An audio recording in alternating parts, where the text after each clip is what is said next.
nom du Père, et du Fils et du Saint-Esprit, ainsi soit-il. Du livre de la sagesse, au chapitre 7, de la réalité cachée ou apparente, je l'ai connue, car la sagesse, artisan de l'univers, m'a instruit. Il y a dans la sagesse un esprit intelligent, saint, unique, multiple, subtil, mobile, pénétrant, sans souillure, clair, impassible, ami du bien, prompt, irrésistible, bienfaisant, ami des hommes, ferme, sûr et paisible, tout-puissant, observant tout, pénétrant tous les esprits, même les plus intelligents, les plus purs, les plus subtils. La sagesse, en effet, se meut d'un mouvement qui surpasse tous les autres. Elle traverse et pénètre toute chose à cause de sa pureté, car elle est une effluve de la puissance de Dieu, l'émanation toute pure de la gloire du souverain de l'univers. Aussi rien de souillé ne s'introduit en elle. Elle est le rayonnement de la lumière éternelle, le miroir sans tache de l'activité de Dieu, l'image de sa bonté. Comme elle est unique, elle peut tout sans sortir d'elle-même. Elle renouvelle l'univers d'âge en âge. Elle se transmet à des âmes saintes pour en faire des prophètes et des amis de Dieu, car Dieu n'aime que celui qui vit avec la sagesse. Elle est plus belle que le soleil. Elle surpasse toutes les constellations. Si on la compare à la lumière du jour, on la trouve supérieure, car le jour s'efface devant la nuit, mais contre la sagesse, le mal ne peut rien.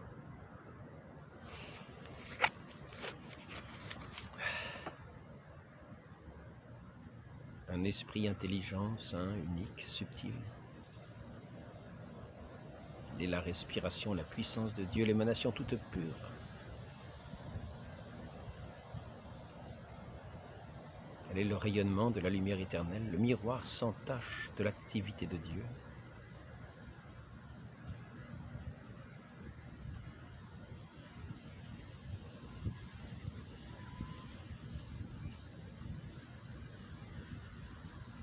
Elle traverse et pénètre toute chose à cause de sa pureté. Je voudrais relier ce passage sur la sagesse éternelle. Le Père de Montfort dit, le Christ, la sagesse éternelle, le Verbe de Dieu qui s'est incarné, qui a pris notre humanité, qui a pris notre chair. Et Saint Paul, en parlant de lui, dit qu'il est l'empreinte de la substance, le rayonnement de sa gloire. Il utilise les mêmes termes. Principe. Au principe était le Verbe, par qui tout a été fait. De sagesse éternelle, se communique aux amis de Dieu, est-il dit. C'est ainsi que Dieu, au jardin des origines, voulait traiter l'humanité comme ses amis, se communiquer à eux, dans cet esprit de sagesse. Et je voudrais donc rattacher ce passage sur la sagesse à celui de notre Seigneur, cette prière que notre Seigneur nous a apprise.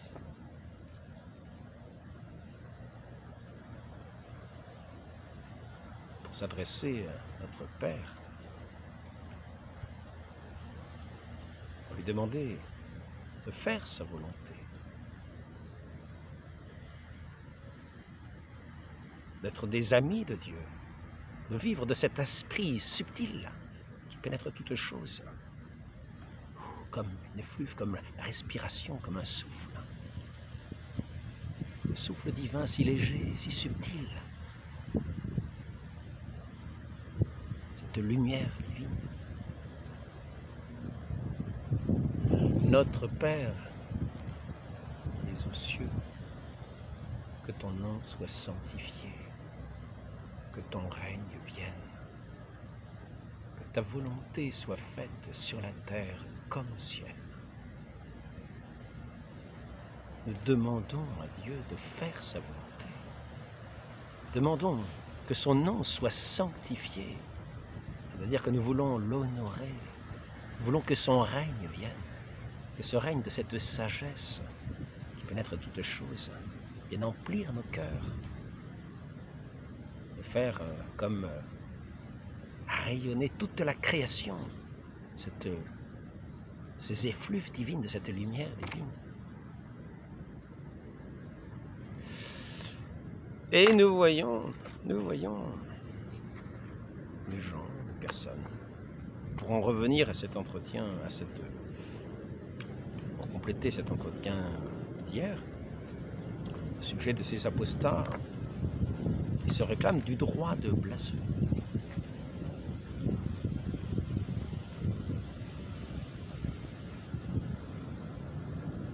Du droit de blasphémer. Notre Dieu, notre Créateur, nous a effectivement donné la liberté pour que nous puissions l'aimer par ce mouvement de notre cœur qui vient adhérer à lui, qui vient librement s'ouvrir à lui, lui dire « Oui, Seigneur, nous voulons faire votre volonté, que votre volonté soit faite. » Il ne s'agit pas là d'insulter Dieu. Jean-là disait, oui, nous insultons, blasphémons, car insulter et blasphémer, en gros, c'est le même mot. Nous ne pouvons pas insulter les personnes, mais le bon Dieu, ce n'est qu'une idée, ce n'est qu'un dogme. Non, non. Raisonnablement, méconnaître, mépriser, c'est l'inverse d'honorer. Lorsque nous parlons de Dieu, nous parlons bien de la Sainte Trinité, des trois personnes divines, un seul Dieu. Ce sont ces trois personnes divines de ce Dieu unique que nous insultons quand nous blasphémons son nom. Il nous a fait un commandement d'honorer. Lorsque nous honorons le nom de Dieu, c'est lui-même que nous honorons. C'est lui-même que nous reconnaissons comme cet esprit bienfaisant, cet esprit créateur, cet esprit de sagesse éternelle, cet esprit unique, multiple, est-il dit aussi.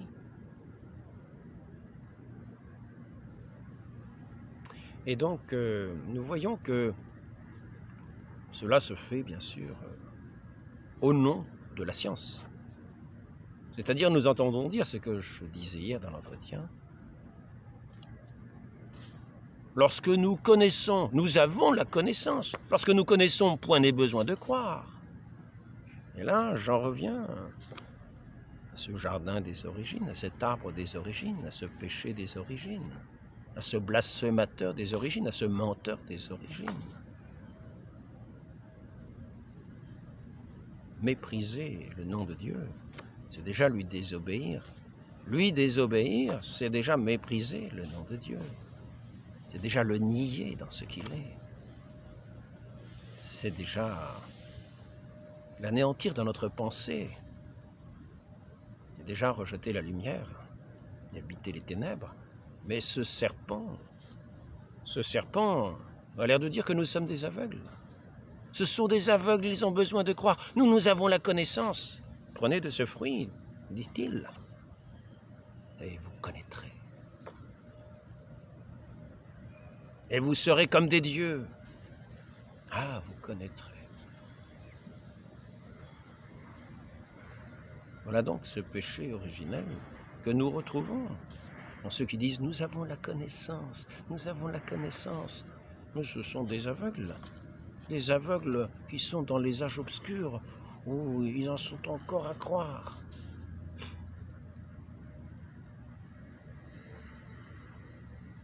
N'oublions pas, cet esprit subtil se communique aux amis de Dieu, pas à ces blasphémateurs, qui sont dans la nuit la plus obscure et totale. L'esprit de sagesse est l'esprit de connaissance véritable. Que Dieu communique à ses amis. Je vous appelle mes amis, dit-il à ses disciples. Je parle de notre Seigneur Jésus-Christ.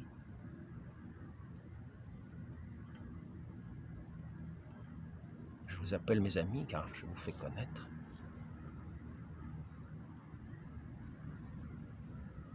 ce que le Père veut révéler. Donc, nous avons des tas d'arguments de cette connaissance pour rejeter Dieu de la part de ceux qui se nomment apostats. Et nous voyons leur ignorance crasse.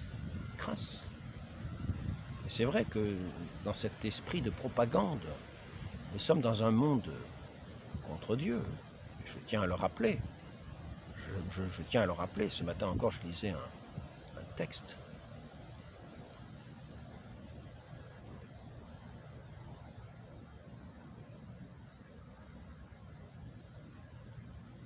D'un père qui était proposé dans la lecture du jour, dans l'office de la lecture du jour. Et ce texte-là est quand même nous amène à l'essentiel. Nous amène à l'essentiel. Il nous dit, en gros, pourquoi voulez-vous faire l'ami de ceux qui vous haïssent? En gros, pour leur plaire, vous faites semblable à eux. Vous devenez un Secel affadi pour plaire à ceux qui vous haïssent, à ceux qui rejettent le nom de Dieu. Vous demandez que son règne vienne, et vous voulez plaire à ceux qui haïssent Dieu.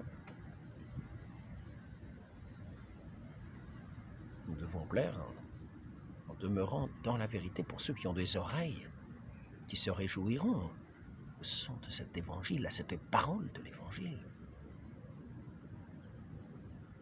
Qu'ils entendront si nous les mettons sur nos lèvres, pour les faire entendre ces paroles de vérité, ces paroles de cette sagesse qui est le sel de la terre. Nous devons nous rappeler que notre devoir est de faire la volonté de Dieu, non la nôtre, comme le Seigneur nous a enseigné à le demander chaque jour dans notre prière. C'est contradictoire et absurde, alors que nous demandons que la volonté de Dieu se fasse, de ne pas être prêt à obéir sans tarder à cette volonté, lorsqu'il nous appelle à sortir de ce monde. Nous résistons, nous refusons comme des esclaves rétifs. On nous traîne, tristes et chagrins, devant le Seigneur. Nous sortons de ce monde par contrainte et nécessité, non par une libre obéissance. Et nous attendons de Dieu les honneurs de la récompense céleste, alors que nous venons à lui de mauvais gré. Pourquoi demandons-nous dans la prière que le règne de Dieu des cieux vienne si nous prenons un tel plaisir à la captivité de la terre? Pourquoi insistons-nous par des supplications répétées pour que le jour du règne se hâte, si nos plus grands désirs et nos vœux les plus ardents sont pour servir ici-bas le démon, plutôt que pour régner avec le Christ?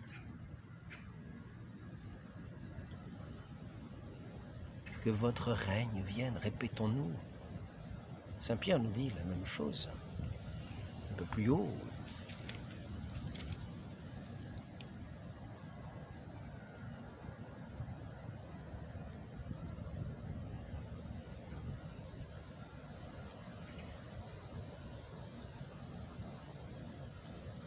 Dans les derniers jours viendront des sceptiques moqueurs menés par leur passion personnelle qui diront « Où est la promesse de son avènement ?» Et il nous dit que nous prions pour accélérer cet avènement. Et c'est ce que nous faisons dans la prière du Notre Père. Que votre règne vienne, que votre volonté soit faite sur la terre comme au ciel, que votre règne vienne. Puisque le monde hait le chrétien, pourquoi aimes-tu celui qui te hait au lieu de suivre le Christ, qui t'a racheté et qui t'aime?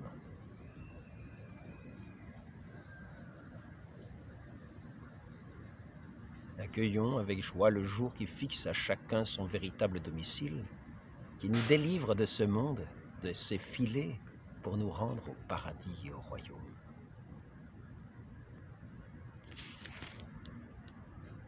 Hâtons-nous de... Alors il parle ici, dans ce texte, des différentes manières que nous avons, parmi lesquelles aussi les aumônes. Les aumônes,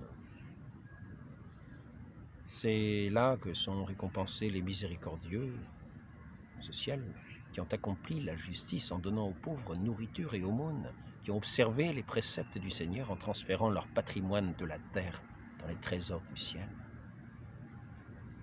Hâtons-nous de les rejoindre, frères bien-aimés, par un désir plein d'impatience. Que Dieu voit en nous cette pensée, que le Christ Seigneur découvre cette résolution dans notre âme et notre foi. Il nous donnera d'autant plus largement sa gloire que nous l'aurons plus fortement désiré.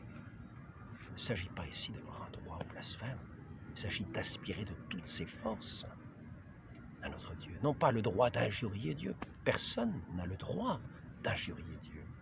L'homme est libre, il a reçu cette liberté, les enfants ont reçu cette liberté de celui qui est appelé à l'aimer. L'aimer volontairement. Donc nous avons cette liberté afin de pouvoir aimer notre Dieu, de lui donner notre amour. Donner son amour, c'est le propre de l'homme libre. Donner son amour. Et c'est ainsi que nous sommes faits, nous sommes créés.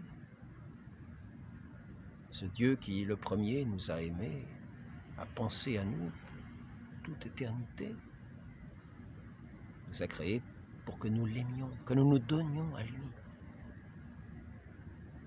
Que nous entrons dans cette communication sainte avec notre Dieu, dans cette relation sainte avec notre Dieu, dans cet esprit de sagesse, ce souffle de vie, ce souffle de l'intelligence qui vient lorsque nous le recevons. Nous avons le droit du blasphème. Ah, nous avons le droit au blasphème. C'est un anéantissement de la pensée même. C'est un anéantissement de la pensée même, au nom de la connaissance. Donc, pour en revenir à ceux qui prétendent cela et qui vont s'appuyer sur cela, de la même manière que Satan au pied de son arbre. Ah, vous connaîtrez, vous serez comme des dieux, vous connaîtrez, vos yeux s'ouvriront par la connaissance. Certains appellent connaissance gnose. Mais il faut faire attention car notre salut nous est donné, notre rachat de ce péché originel qui nous a détournés de Dieu par la séduction de Satan, nous est donné par les mérites du Christ, qui a souffert sa passion sur la croix et qui a versé son sang pour nous. Notre péché est lavé dans ce sang, tous nos péchés, tous ceux que nous allons commettre encore par faiblesse, par vilainie. Si nous revenons de tout notre cœur vers notre Dieu, seront effacés par le mérite de ce sang précieux de notre Seigneur. C'est ainsi que notre salut est dans le fait d'être lavé dans ce sang de notre Dieu, dans lequel nous sommes lavés dans les eaux saintes du baptême. Parce que nous plongeons à la suite du Christ dans ces eaux saintes du baptême, comme noyés dans un déluge. Et nous voyons, lorsque nous ressortons, cette colombe se poser sur le Christ, qui vient, cet Esprit Saint qui vient se poser sur nous, reposer sur nous pour nous régénérer, faire de nous cet homme nouveau. Ainsi, ceux qui blasphèment le nom de Dieu, qui rejettent cette lumière, pour demeurer dans ce qu'ils appellent là, au nom de la connaissance, qui n'en est pas une, car cette connaissance se communique par aux amis de Dieu, cet esprit de sagesse. Mais au nom de la connaissance, qui disent, qui prétend se passer du fait de croire, pourtant nous avons vu Christ, je le rappelle, tu crois parce que tu as vu Thomas. Plus heureux ceux qui croient sans avoir vu. Nous croyons en ce que nous connaissons. Et nous croyons aussi parce que nous connaissons. Notre Dieu s'est révélé à nous et c'est pour cela que nous croyons en lui. Parce que nous connaissons sa bonté et nous croyons en sa bonté. Nous croyons en son amour. Et nous nous livrons pleinement à lui dans un abandon total, dans sa toute-puissance, dans son amour, dans son esprit, cet amour bienveillant, infiniment bienveillant, dans cette confiance, dans cette relation de confiance qui n'est jamais déçue. Ainsi, donc revenons à ceux qui affichent leur apostasie, se prétendant apostats, en se prétendant savants, d'une science du monde qui serait un mépris total de Dieu, comme le serpent des origines. Mais malheureusement, nous voyons que ces esprits sont vraiment noyés dans toutes les séductions de ce monde, ballottés à tout vent de nouveautés. Une des dernières nouveautés était de dire par exemple que les Écritures saintes,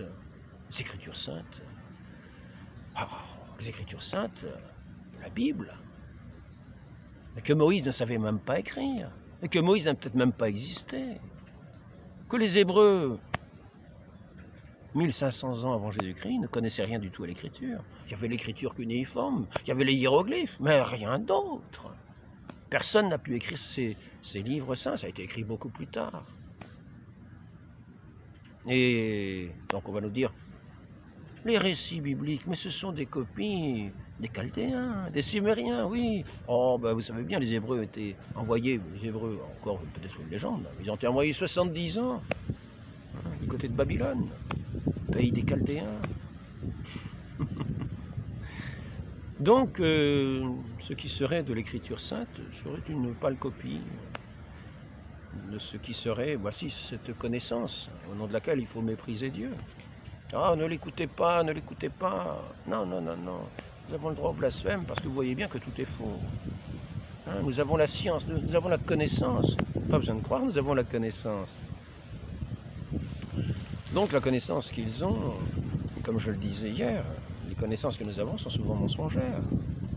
Nous y croyons, mais à défaut, à tort, de ne pas connaître quelquefois la vérité, nous adhérons souvent à l'erreur.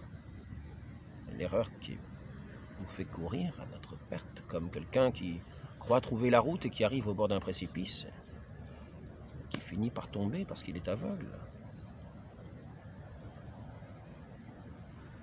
Un aveugle guide un autre aveugle, nous dit notre Seigneur, ce n'est pas l'esprit de sagesse. Tous deux tomberont dans un trou. Donc, nous entendons ces gens qui prétendument sont savants et qui nous disent « Oui, vous savez, les Écritures, ce n'est qu'une copie. Hein, » Donc, ils ont copié ça aux Chaldéens, le déluge. Ben, le déluge, il y a peut-être eu une petite montée des eaux hein, chez les Sumériens, il y a peut-être eu une petite montée des eaux, mais regardez les textes sumériens, vous voyez bien que c'est une copie. Déjà, je tiens à dire, si on regarde les textes sumériens, ça n'a rien à voir avec les textes bibliques. Nous voyons des textes entièrement païens, avec des quantités de divinités, et souvenons-nous que les Hébreux, dans leur foi, ont sans cesse combattu contre Babylone. Babylone est la ville, par définition, le lieu, d'une certaine manière, de tout ce qui est vraiment à rejeter, de toute l'idolâtrie, du paganisme le plus idolâtre, de toutes ces pratiques mortifères contre lesquelles l'Israël a combattu. Pour en revenir au déluge, eh bien, j'ai eu je ne sais pas, c'est quelqu'un qui est assez connu, je vais vous dire, j'ai découvert un site, parce que, bon, au sujet du déluge dont il est question dans la Bible, hein, bah, après tout, ces gens ont beau jeu de dire à des ignorants, oh, vous savez, le déluge, bah, finalement c'est un texte qui vient des Sumériens, donc ils ont fait copier, voilà, ça s'arrête là.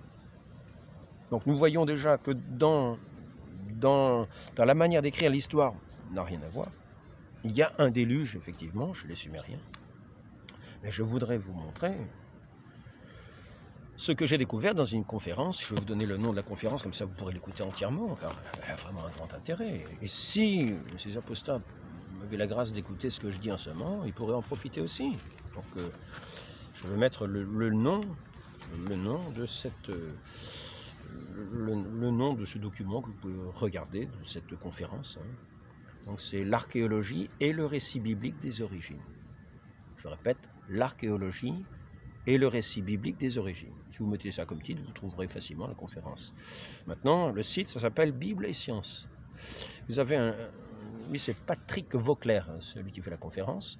Un autre, c'est Dominique Tassot. Alors je tiens quand même, parce que c'est au nom de cette science qu'on veut démolir, que certains s'appliquent de toutes les manières, par toutes les manières. On se rend compte que finalement les découvertes archéologiques, quelquefois minimes, viennent contredire ces théories modernes qui prétendent avoir cette science pour rejeter Dieu, nous ouvrir les yeux et devenir comme des dieux, nous idolâtrer nous-mêmes. Donc, je commencerai par citer certains récits du déluge. Il y a un livre qui est paru en 2021, ce que vous verrez si vous écoutez cette conférence très intéressante, sur 300 récits référenciés parlant du déluge à travers le monde. Il n'y a pas que les Sumériens qui connaissaient le déluge. La Bible nous dit que le déluge était universel. Il paraît normal que sur toute la surface de la terre on en parle. Donc à tous les amateurs de Babylone, hein, qui veulent faire de Moïse un être inexistant, ou tout au plus un vilain copieur d'école, un cancre. Oui, un menteur, en gros, quoi. Eh bien, donc je ne vais pas vous parler de ce qu'il dit sur la Grèce, généalogie de la Grèce, qui remonte à un titan nommé Iapétos. Ben, finalement, je vous le dis quand même. On peut dire Japhet, hein, ou Japhé, mais il n'y a pas de J en hébreu. En hébreu, on dit le fils de Japhet furent Magog, Gomer, Maïdi, Yavan, c'est la Grèce, Tubal, Méchec, Tiras. Et c'est en parfait accord, selon ces textes grecs, avec ce que dit la Genèse sur ce sujet. Donc, en Égypte, dans un hymne d'Égypte, vers 1850 avant Jésus-Christ, à la gloire, c'est un hymne à la gloire de Sésostris III, l'Égypte est nommée Kémet, de Kham, aussi appelé Cham, Kham. C'est Wikipédia, vous regardez à Kémet, vous allez trouver ça. Kham est un des 3 fils de Noé. Kham, Kaham, veut dire chaud en hébreu, c'est-à-dire brûlé, noir. Les anciens Égyptiens appelaient l'Égypte la terre noire. Les descendants de Kham furent Cush, Mitzraïm et Canaan, les Canaan du moins, en parfait accord avec la Bible. Y a-t-il trace de 4 couples de l'arche du déluge? Donc, on mentionne déjà dans ce récit égyptien Kham. Alors, ici, il nous est dit, dans cette conférence, de regarder, par exemple, le mot Ogodoar. L'Ogodoar, je crois qu'on trouve ça dans le Larousse, est un groupe de 8 divinités égyptiennes, selon les théologiens de la ville. Ils sont de la ville d'Hémopolis, donc 8 divinités. Je vous rappelle, pour ceux qui ne connaissent pas bien le récit du déluge, dans la Genèse, et Saint Pierre nous le rappelle, 8 personnes furent sauvées dans l'arche. Donc là, nous en arrivons à 8 divinités de l'ancienne Égypte, un groupe de 8 dieux qui existaient avant toute création et qui personnifiaient les éléments du chaos primordial. De très anciennes divinités adorées dans l'Égypte, très anciennes, dont le culte avait été oublié, puis redécouvert et remis en place au XIIIe siècle avant Jésus-Christ, à Hermopolis, appelée en égyptien Kéménou, qui signifie la ville des 8. La ville des 8. 8, comme 8 dans l'arche. C'est un petit peu le même chiffre. Bon, on va voir si vraiment il peut y avoir une correspondance. Ces divinités d'où l'humanité entière était censée venir. D'où l'humanité entière était censée venir. Au sein de l'océan primordial, apparut la terre émergée. Sur celle-ci, les 8 vinrent à l'existence. Ils firent apparaître un lotus d'où sortit Ré, assimilé à Chou, etc. Donc nous voyons ici, apparemment, il y a un océan primordial. 8 qui sortent d'un océan primordial. Tiens, ça pourrait faire penser un petit peu, finalement, à une sorte de déluge. Bon, je rappelle qu'on n'est pas à Sumer, ni à Babylone. On est en Égypte. Donc, 8 divinités, 4 couples. Il y a 4 couples dans ces 8 divinités. Le premier s'appelle Nou. Noah en hébreu. En égyptien, Nou égale lieu de repos. Le sens du mot, c'est lieu de repos, distingué, refuge, déluge, eau. Ah tiens, c'est bizarre ça. Après ça, en hébreu, la correspondance à nous, c'est Noah. Ça veut dire repos, distingué, consolation. Les 3 autres sont Kek, Hanoun, Amoun du moins, ont des significations en lien avec Japhet, Cham et Shem. Bon, maintenant, c'est ici que nous allons entrer dans ce qui est quand même le plus intéressant sur cette... Moi, je trouve de la conférence, le reste était très intéressant, il montre des choses vraiment très intéressantes, des détails très précis d'une phrase biblique qui montre que malgré tout, les choses ne sont pas écrites au hasard, mais que ça correspond à des réalités archéologiques extraordinaires, qui ont demandé des travaux considérables mais secrets, parce que sous terre, ce sont des travaux considérables qui sont juste mis en peut-être en une ligne ou 2 dans la Bible, dont on fait référence. Donc si c'était une histoire inventée, ce serait vraiment... Vous voyez, quelquefois on parle d'un détail, on se dit tiens, cette chose-là, c'est un tel qui l'a faite. Oui. Donc on montre qu'il y a ce détail, on le voit, on le découvre, et on sait que c'est telle personne, et archéologiquement, on se rend compte que c'est de cette époque. Donc voilà, ce sont des confirmations, on peut dire. Donc, maintenant, ça ne vient pas des Chaldéens, ça ne vient pas de Babylone, c'est un récit réel, quoi. Les peuples de la terre. Donc maintenant, nous allons voir comment les peuples de la terre parlent du déluge. Et nous aurons peut-être une connaissance qui nous permettra de grandir dans la foi. Je crois, mais faites grandir ma foi. Est-ce que c'était un chef de synagogue qui disait ça? Je crois, mais au Christ, mais faites grandir ma foi. Demandons, faisons cette prière, mais par la connaissance. Ce ne sont pas des pseudo-connaissances inversées qui vont aller contre la foi, mais là, nous allons avoir vraiment scientifiquement établi, parce que c'est un recueil, dans ce sens-là, c'est scientifique, parce que c'est un recueil de choses concrètes. Après ça, nous allons voir que ces textes sont assez différents les uns des autres, que ces récits varient d'un moment à l'autre, d'un point à l'autre, parfois énormément, mais nous avons toujours le même fond. Et nous voyons que de recueillir ces récits c'est un caractère scientifique, d'une démarche scientifique, mais qui nous amène une connaissance qui va nous permettre de grandir dans notre foi, d'affermir notre foi.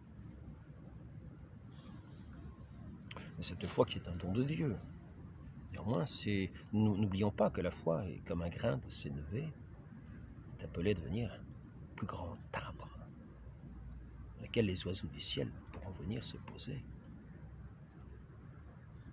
Nous sommes invités à être les uns pour les autres, à nous conforter dans la foi. C'est cette foi qui est au milieu de ce monde de ténèbres, cette route de lumière, cette passerelle qui nous permet d'accéder à cette porte du ciel.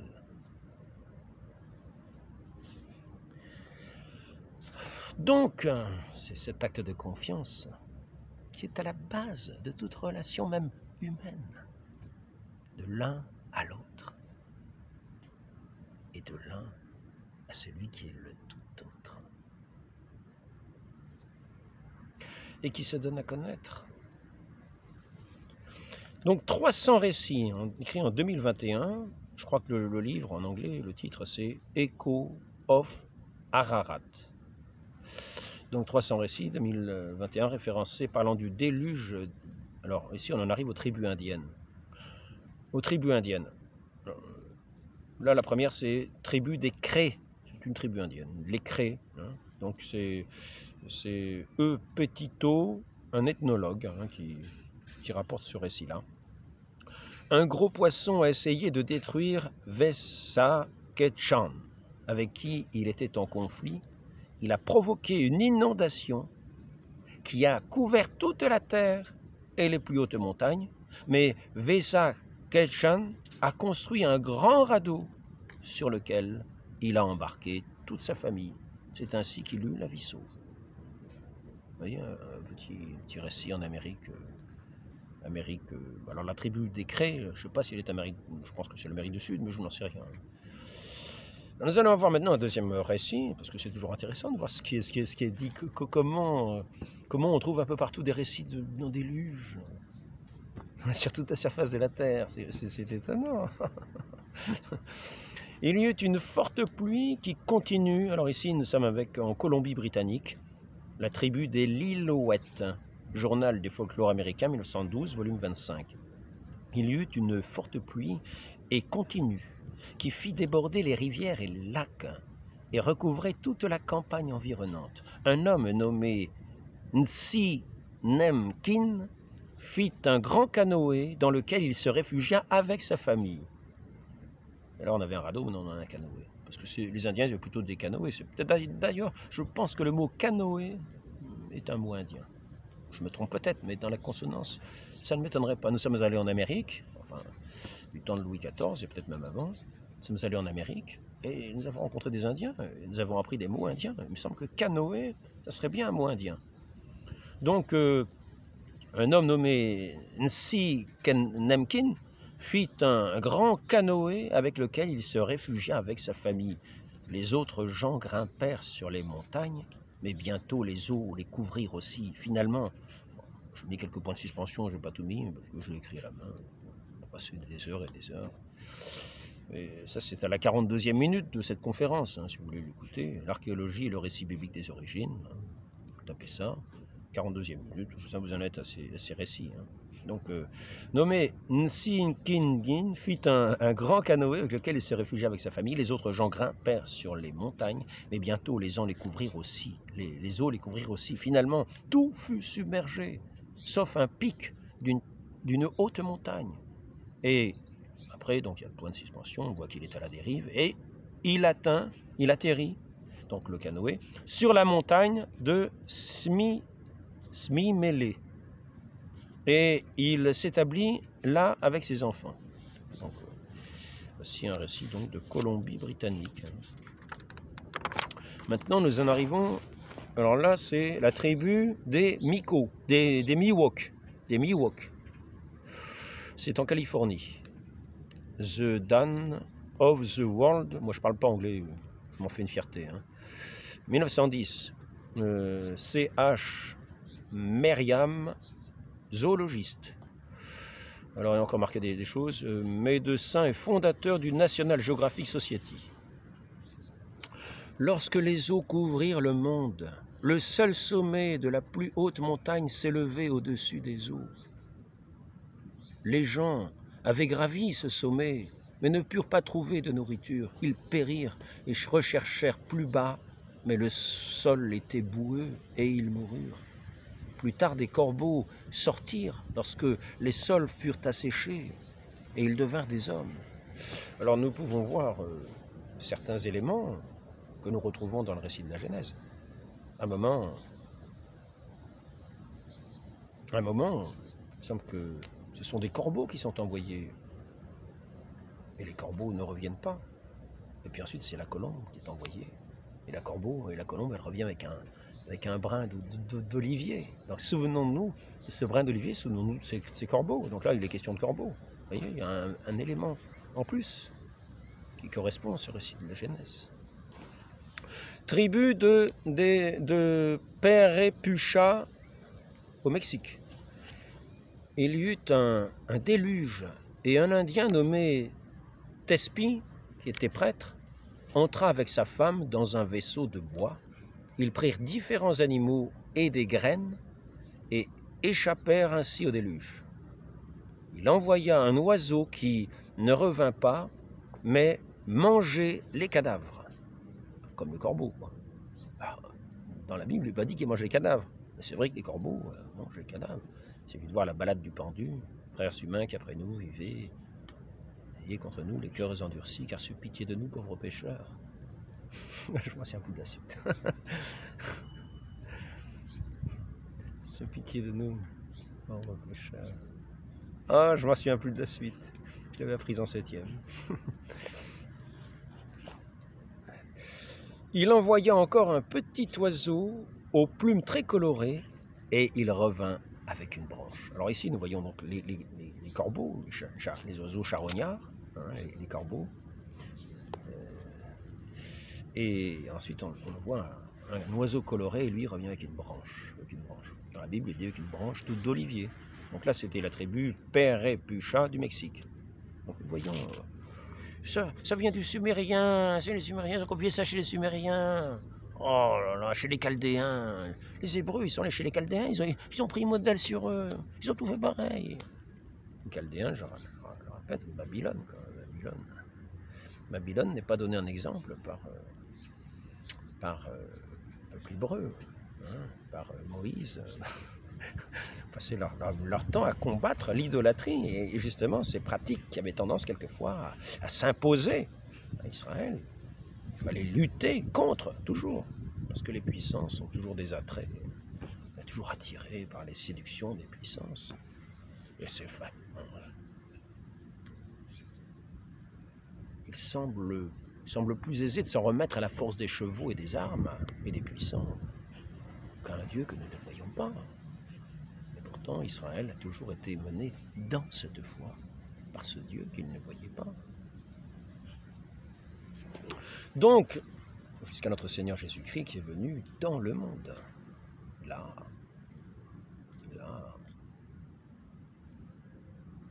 c'était l'occasion de la crise, c'est-à-dire la crise faite de dire oui ou de dire non.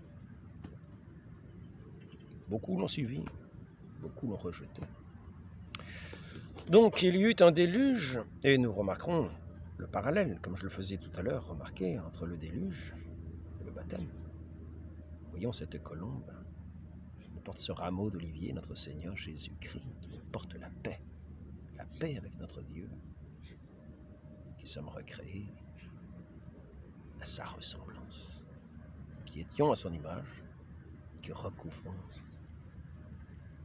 refait dans cet esprit saint, dans cette paix de Dieu, à sa ressemblance, dans son amitié, dans cet esprit de sagesse, de connaissance véritable. La vie éternelle, c'est de vous connaître. Ce ne sont pas les connaissances du serpent qui vont rejeter Dieu. Une fausse sagesse, sagesse du monde, sagesse qui enfle. Donc, alors ici, nous sommes quand même à 12 000 kilomètres du Moyen-Orient et de Babylone. hein, et de Sumer. Bon, maintenant, encore un récit raconté par un ancien de la tribu des Ualapal, au Nevada, à Leanne Hinton. Qu'est-ce que c'est ça? Qu'est-ce qu'il y a marqué ça? Bon, je ne sais pas ce qu'il y a marqué. Linguistique, hein, un docteur en linguistique. Le récit raconte que la pluie tomba pendant 45 jours. Les eaux submergèrent tous les peuples, à l'exception d'un vieil homme au sommet de la Spirit Montagne. Le Créateur lui envoya finalement un oiseau avec l'ordre de creuser dans le pied de la montagne pour que les eaux puissent s'écouler. L'homme obéit et l'oiseau revint bientôt avec de l'herbe dans son bec. Nous avons toujours cet oiseau, la colombe biblique. Vous savez, ce brin d'olivier, là, nous avons à nouveau cet oiseau qui vient avec de l'herbe dans son bec pour informer l'homme que les eaux s'étaient retirées.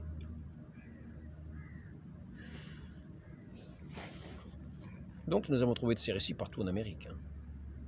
Amérique du Sud, Amérique du Nord, partout en Amérique. Jusque chez les Inuits. Chez les Indiens, jusque chez les Inuits au nord. Donc maintenant nous passons en Asie. On change un petit peu de continent. Donc c'est Dan Nguyen Van Vietnam. Un jeune frère et sa sœur étaient orphelins et pauvres. Le rat, c'est peut-être l'année du rat, j'en sais rien, le rat leur offrit de leur dire comment échapper à la forte pluie qui allait venir envahir le monde entier. Creusez-vous une grande bûche et prenez aussi assez de nourriture et d'eau pour 7 jours et 7 nuits. La grande pluie arriva et les mers, les lacs, les rivières débordèrent et submergèrent le monde entier. La bûche se retrouva sur un vieil olivier. Des questions d'olivier, vous voyez. Ils sortirent et cherchèrent les survivants. Tout le monde avait péri. Ils engendrèrent les Xa, puis les Thaïs, les Laos, en Indochine, il y avait les Viet, les Vietnamiens, il y avait le Vietnam, il y avait le Laos. Bon, les Thaïs, c'est la Thaïlande. Donc, les Laos, les Vietnamiens et les Chinois. Maintenant, on passe au pays voisin, l'Inde. Voisins, qui ne sont pas toujours de voisins dans l'entente parfaite. Hein. Un récit raconte que Mitsya, une incarnation de Vishnu, avertit Manu de l'imminence d'un déluge catastrophique et lui ordonne de rassembler toutes les céréales du monde dans un bateau. Toutes les créatures sont aussi préservées dans ce bateau. Lorsque le monde est détruit par le déluge, il survit grâce à son bateau. Et ça, c'est dans un commentaire des Védas en 700 avant Jésus-Christ. Manu est considéré comme le premier humain sur Terre et il est associé au dieu Vishnu. Donc pour tous ceux qui sont dans la connaissance, tous ceux qui savent bien qu'il y a eu avant le déluge, qu'il y a eu avant le déluge le Big Bang, cette espèce de magma incandescent, d'où le premier homme est sorti, le magma incandescent, à des températures extraordinaires, poum! Et après ça, nous voici, nous sommes arrivés, sortis du magma incandescent. Ah oui, nous avons la connaissance, nous avons la science, non, nous ne croyons pas, nous savons, Il y a eu un Big Bang, les trous noirs, et puis l'homme est arrivé, les éléphants, à la suite avec les girafes, avec toute la... Hein, voilà, tout ça c'est sorti du magma en ébullition, qui s'est refroidi, puis l'homme est sorti. Hein, c'est la nouvelle connaissance, c'est presque de la mythologie, on pourrait dire. Mythologie moderne, disons. Mais c'est pas la Bible. Non, c'est pas la Bible. Par contre, ce récit biblique sur le déluge, vous voyez, il est retrouvé un petit peu partout sur la surface de la Terre. Je dirais que c'est scientifique de constater ce monsieur-là. Donc tenons compte de ce constat. À travers toute la surface de la Terre, nous trouvons de ces récits du déluge. Et arrêtons de dire que ce sont les Sumériens qui ont inventé ça. Bon, donc, que pourrons-nous dire comme conclusion?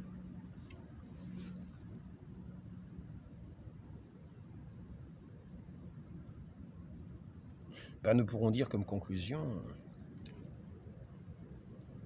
une chose.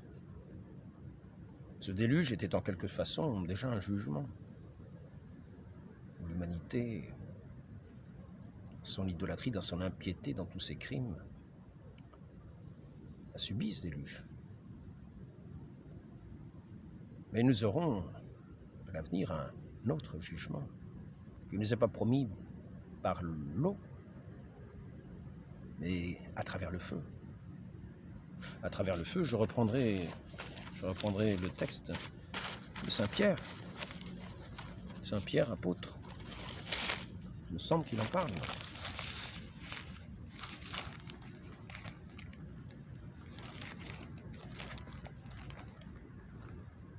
Épître de Jude, c'est pas ça.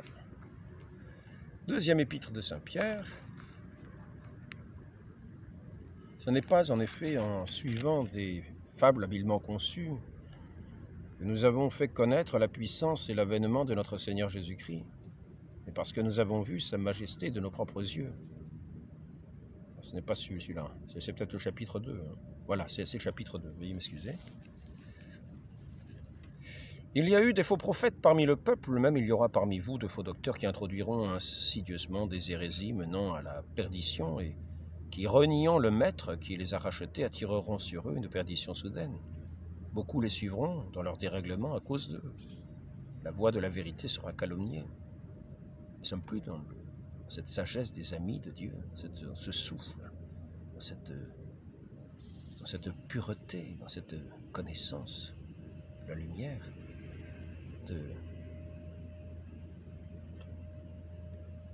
connaissance, cette sagesse subtile qui pénètre tout, comme un souffle divin.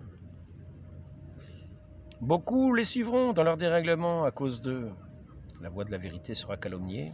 Par cupidité, ils vous exploiteront au moyen de paroles trompeuses, mais depuis longtemps, leur condamnation est en marche. Leur perdition n'est pas en sommeil. Donc ici, il va nous parler aussi de ce déluge. Car si Dieu n'a pas épargné les anges qui avaient péché, il les a livrés et précipités dans les abîmes de ténèbres, où ils sont retenus en vue du jugement, il n'a pas épargné le monde ancien, mais il a préservé 8 personnes. Il a préservé 8 personnes, dont Noé, prédicateur de la justice, lorsqu'il fit venir le déluge sur un monde d'impies.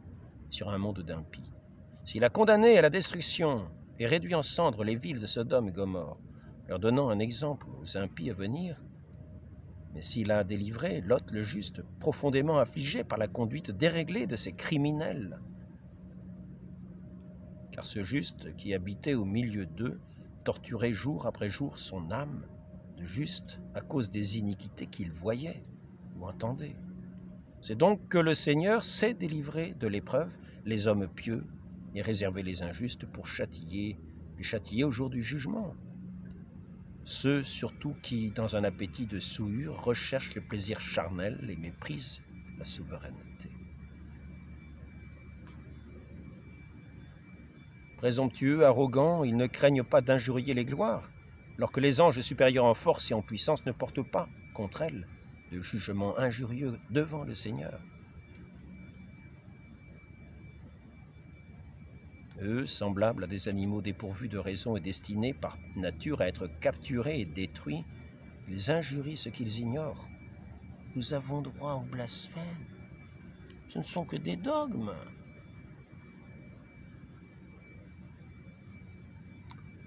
Donc, ils périront par leur propre corruption. L'injustice sera le salaire de l'injustice. Ils trouvent leur plaisir à se livrer à la volupté en plein jour. Ils ne sont que défauts et tâches Ils se délectent de leur tromperie en festoyant avec vous. Ils ont les yeux pleins d'adultère et insatiables, de péché. Ils séduisent les âmes mal affermies. Ils ont le cœur exercé à la cupidité. Ce sont les enfants de malédiction. Après avoir quitté le droit chemin, se sont égarés en suivant la voie de Balaam, fils de Béor, qui aima un salaire d'injustice, mais qui fut repris pour leur propre transgression. Donc, je voulais en arriver à parler de ce jugement qui serait comme à travers le feu. Et je voudrais dire, parce que ce jour viendra, ce jour du Seigneur, nous est-il dit, viendra. Ce sera comme un déluge de feu, un déluge mystérieux, épouvantable sans doute pour beaucoup. Mais je voudrais dire aussi que lorsque, c'est saint Paul qui nous parle de cela, lorsque nous mourrons,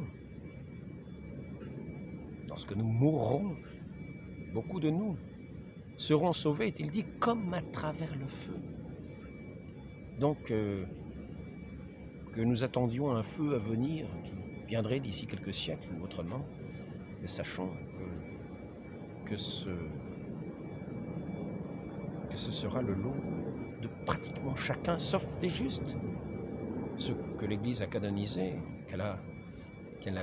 dans lesquels elle a discerné la sainteté. Dès leur mort, ils sont arrivés directement dans cette gloire de Dieu, eux qui ont été toute leur vie dans l'épreuve, toute leur vie sur ce modèle du Christ, depuis leur conversion. Quelquefois cette sainteté, je dis toute leur vie, quelquefois cette sainteté, cette pureté, tous les péchés sont effacés d'un seul instant, comme le bon larron. Il s'est trouvé auprès du Christ. Ce soir, tu seras avec moi dans le paradis, est-il dit. Bon, le paradis, c'est là où est le Christ.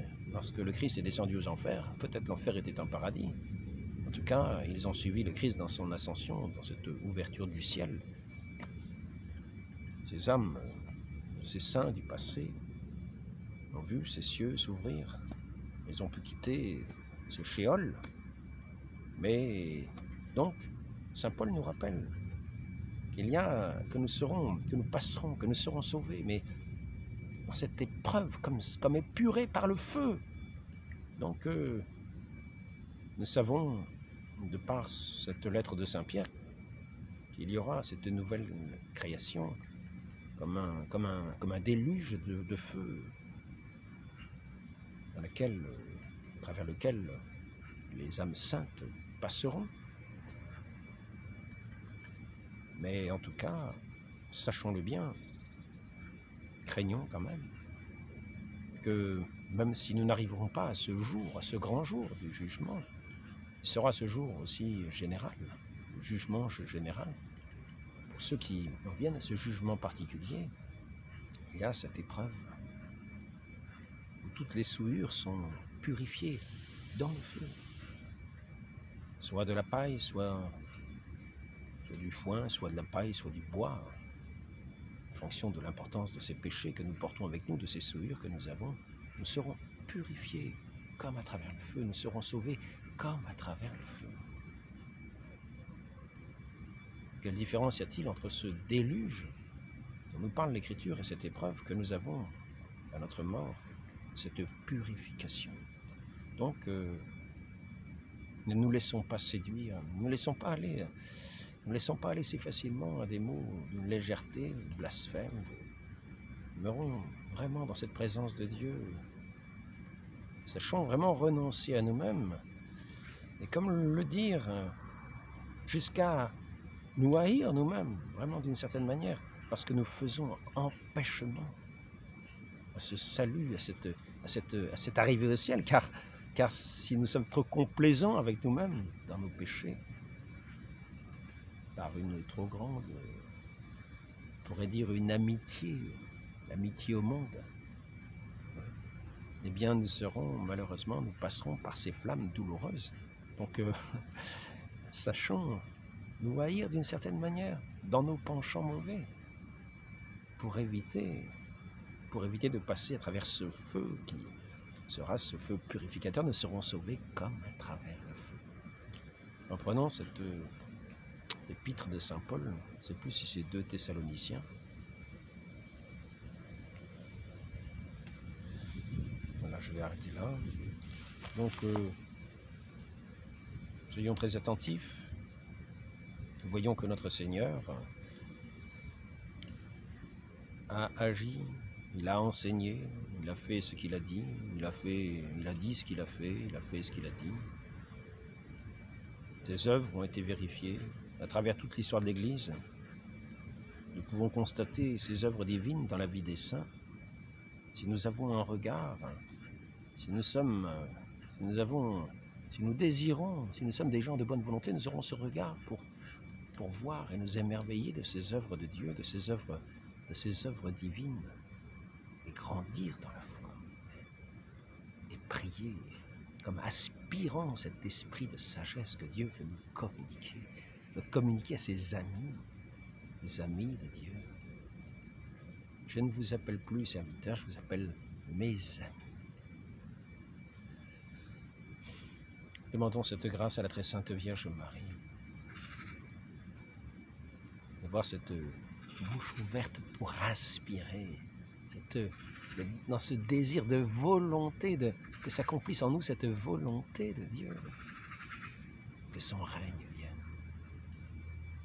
que nous sachions quitter, que nous ne soyons pas cramponnés à cette terre où tant d'occasions de péché s'offrent à nous, d'offenser Dieu, d'offenser le prochain, et vivons saintement dans ce désir de ce royaume éternel et céleste.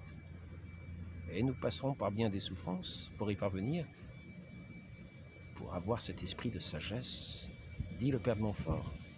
Il faut avoir cette foi vive. Et il faudrait comme passer même à travers des rasoirs, dit-il. Montrer toute cette force que nous devons, tout ce désir avec lequel nous devons aspirer à cette béatitude, à cet amour de notre Dieu éternel, à ce trésor de gloire immense. Toutes les souffrances ici-bas ne seront que peu de choses face à cette gloire céleste.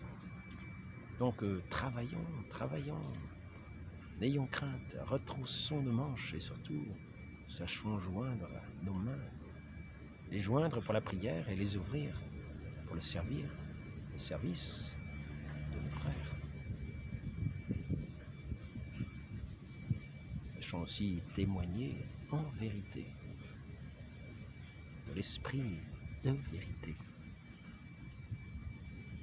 qui est la nourriture de tout homme venant en ce monde, notre Seigneur Jésus-Christ. Ainsi soit-il. Marie conçue sans péché, priez pour nous qui avons recours à vous. Ainsi soit-il.